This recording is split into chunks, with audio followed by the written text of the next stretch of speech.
മുതിർന്ന CPM നേതാവ് MM ലോറൻസിന്റെ മൃതദേഹം കളമശ്ശേരി മെഡിക്കൽ കോളേജിന് നൽകുന്നതുമായി ബന്ധപ്പെട്ട തർക്കത്തിൽ മെഡിക്കൽ കോളേജ് അധികൃതർ പ്രത്യേക യോഗം ചേരും. MM ലോറൻസിന്റെ മകൾ ആഷ ലോറൻസ് എതിർപ്പറിയിച്ച സാഹചര്യത്തിൽ അനാട്ടമി നിയമപ്രകാരം തീരുമാനമെടുക്കാനാണ് മെഡിക്കൽ കോളേജ് പ്രിൻസിപ്പലിനോട് ഹൈക്കോടതി നിർദ്ദേശിച്ചത്.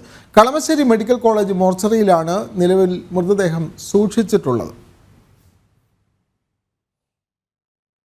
1957 അനാട്ടമി നിയമപ്രകാരം തീരുമാനമെടുക്കാനാണ് ഹൈക്കോടതി കളമശ്ശേരി മെഡിക്കൽ കോളേജ് പ്രിൻസിപ്പലിനോട് നിർദ്ദേശിച്ചത്. അനാട്ടമി നിയമം 4A പ്രകാരം മൃതശരീരം വിദ്യാർത്ഥികൾക്ക് പഠനാവശ്യത്തിന് കൈമാറാൻ 2 അതിലധികമോ ആളുകളുടെ സാന്നിധ്യത്തിൽ താൽപര്യം പ്രകടിപ്പിച്ചാൽ മതിയെന്ന് ഹൈക്കോടതി ചൂണ്ടിക്കാട്ടിയിരുന്നു. ലോറൻസിന്റെ മറ്റ് 2 മക്കളും ഇത് സംബന്ധിച്ച സമ്മതം അറിയിച്ചിരുന്നു. ക്രിസ്ത്യൻ മതാചാരപ്രകാരം സംസ്കാരം നടത്തണമെന്നാവശ്യപ്പെട്ട് മൃതശരീരം മെഡിക്കൽ കോളേജിന് നൽകുന്നതിൽ മകൾ ആശ ലോറൻസ് എതിർപ്പറിയിച്ചിരിക്കുന്ന സാഹചര്യത്തിൽ അന്തിമ തീരുമാനത്തിലേക്ക് എത്തും മുൻപ് മെഡിക്കൽ കോളേജ് പ്രിൻസിപ്പൽ പരാതിയിലെ ആശയുടെ വാദങ്ങൾ കേൾക്കും. 3 മക്കളുടെയും വിശദമായ വാദങ്ങൾ കേട്ട ശേഷമായിരിക്കും മെഡിക്കൽ കോളേജ് അധികൃതർ അന്തിമ തീരുമാനം ഹൈക്കോടതിയെ അറിയിക്കുക. ഇതിനായി കളമശ്ശേരി മെഡിക്കൽ കോളേജിൽ പ്രത്യേക യോഗവും ചേരും. മൃതശരീരം മെഡിക്കൽ പഠനാവശ്യത്തിന് വിട്ടുനൽകണമെന്ന സംബന്ധിച്ച് രേഖാമൂലം തെളിവില്ല. കത്രിക്കടവ് സെന്റ് ഫ്രാൻസിസ് സേവിയർ പള്ളി ഇടവകാംഗമാണ് ലോറൻസ്. ക്രിസ്ത്യൻ ആചാരങ്ങളും അനുഷ്ഠാനങ്ങളും അദ്ദേഹം പിന്തുടർന്നിരുന്നു.